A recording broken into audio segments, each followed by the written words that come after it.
product messaging. This one works before the purchase. Instead of waiting until the order is placed, a customer can open a product page and ask the seller a question right there.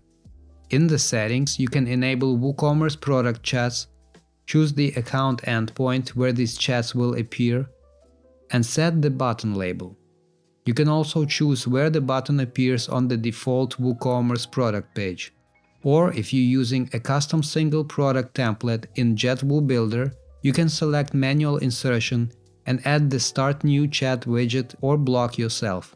Here I'm opening a product page and there's the button with the label we set in the settings. When the customer clicks it, JetMessenger opens the product messaging area in My Account and starts a chat connected to this product. This time the customer starts the conversation manually, so I'll type the first message. Now on the seller's side, the seller opens the product messaging endpoint and sees a new chat from the user.